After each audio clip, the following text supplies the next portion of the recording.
Hello Earth Signs, hello Virgo, Capricorn, Taurus. Welcome dito sa aking channel, Kapalaran 888. Welcome guys. Alamin natin ko ng messages, vibration, gabay energy para sa inyong lahat. Earth Signs, Virgo, Capricorn, Taurus. Okay, for summer.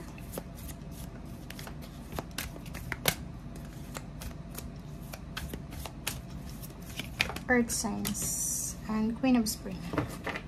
Virgo, Capricorn, and Taurus, nakikita ko sir dito na medyo distracted ka. Medyo distracted ka sa mga nangyayari sa paligid mo sa ngayon. Mayroon kang gustong gawin pero parang hindi ka masyadong nakafocus. Hindi mo masyadong nakikita kung ano yung magical na opportunity or opportunity na ibinibigay sa iyo ng universe, okay?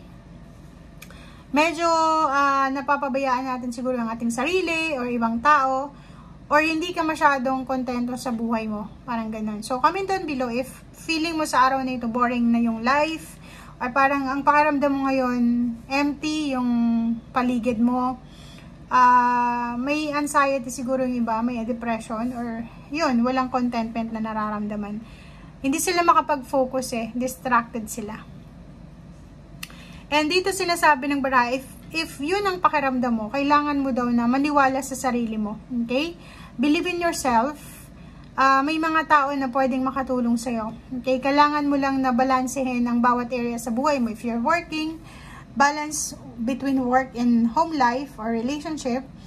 And if you're a student, kailangan mo din na balansehin yung student life mo, personal life, or kung may love life ka. Parang ganun. So, yan ang nakikita natin sa 2 cards mo.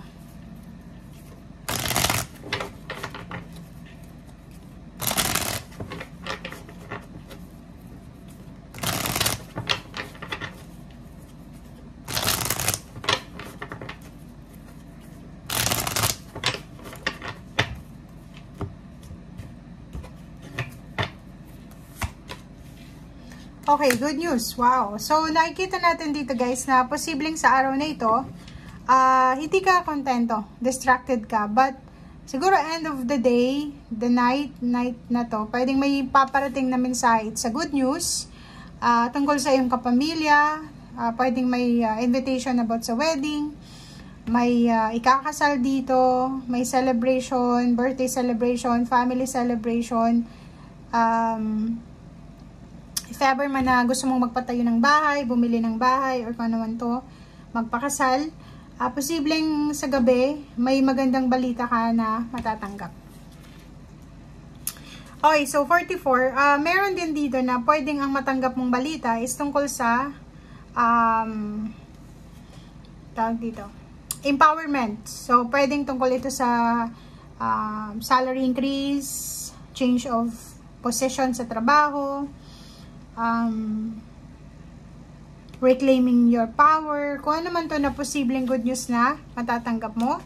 And overall, pwedeng yung balitang ito na magandang papasok sa buhay mo this day, sa gabi, is tungkol to sa family, emotional life. So, if ever man na hindi ito tungkol sa'yo, pwedeng tungkol sa parents mo, sa kapatid mo, or pwedeng sa importanteng tao sa buhay mo. Okay, and meron tayo ditong Queen of Cups. Ang ganda ng baraha mo. May iba sa'yo dito na siguro nag-iipon or kailangan mag-ipon. Sinasabi ng baraha sa'yo na may iba dito na ubos na yung ipon nila. Siguro side na yung bangko nila.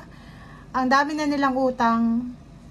But kailangan mo pa rin nakalmahin ang iyong sarili. Kahit sabihin ng mga tao sa paligid mo na sobrang hirap ka na talaga, kailangan mong kalmahin. Okay, ang sarili mo. Kasi pag nawalan ka talaga, na-distract ka talaga, hindi ka makakapag-focus. Okay? May trabaho ka ba? Kasi sinasabi ng brasser dito na posibleng yung iba may trabaho, yung iba walang trabaho.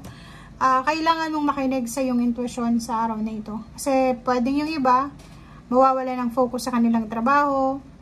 pwede silang magkamali. So, make sure na focus tayo sa ginagawa natin para maiwasan natin. Huwag tayong ma-distract kasi pwedeng magkamali tayo. Pwedeng yun ang maging dahilan para mawalan ka pa ng trabaho or mabawasan yung sweldo mo. May mga balita dito tungkol sa yung nakaraan. Pwedeng past relationship, relatives, friends, or pang ano pa man to. Tungkol sa pwedeng bata, may buntis, or pwedeng tungkol to sa family. Okay, so nakikita din natin dito na may love life na magsisimula. May posibleng mag-offer sa'yo ng love, protection, guidance, or ano pa man. May celebration dito. So, sinasabi ng bara sa'yo dito na yun, ang pinaka-possible ditong news na matatanggap mo is may mangingimbita sa'yo. Pwedeng ikaw ay magiging abay, ninong, ninang, o yung anak mo magiging abay sa kasal. Invited ka para sa isang promotion party, parang ganoon. May mga bagay-bagay kayong kailangan na i-celebrate sa araw na ito. Okay. Next is, so pwedeng itong celebration na to kasi 33 na siya, is matagal mo na siyang hinihintay. So, pwedeng ang tagal mong hinintay ang perang ito, naglo-loan ka siguro sa bangko, new job, new work, new friendship, new relationship. And then sa ngayon, biglang pumabor sa iyo ang universe, and then bigla niyang ibinigay yung wini-wish mo. Okay, so nakikita din natin dito na may kailangan kang i-let go. Yun ang sinasabi ng bara sa'yo dito. Let go of your past, let go of your situation na hindi na resonated sa current and future mo. Victory and success. May kailangan kang pakawalan, may kailangan kang gawin. So, nakikita natin dito yung travel. Pwedeng may magta-travel, may lilipat ng bahay, lilipat ng lugar, lilipat ng bansa. Or pwedeng magbabago sila ng mindset para sa pagbabago. Kasi ito diba? Kung makikita mo to, may kailangan kang iwanan, may kailangan kang i-abandon na. It's either negative thoughts, negative emotion, negative past na para sa pagbabago mo. Hindi mo na siya kailangan. So, kailangan mong gawin as soon as possible. Love life. Successful yung love life mo. Parang sinasabi ng baraha, may magbabago dito sa love life.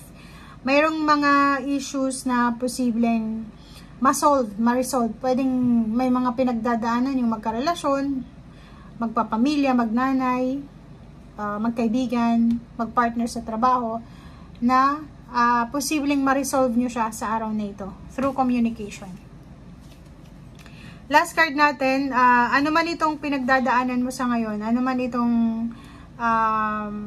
ginagawa mo sa ngayon, make sure na ibigay mo daw yung 101% na focus mo.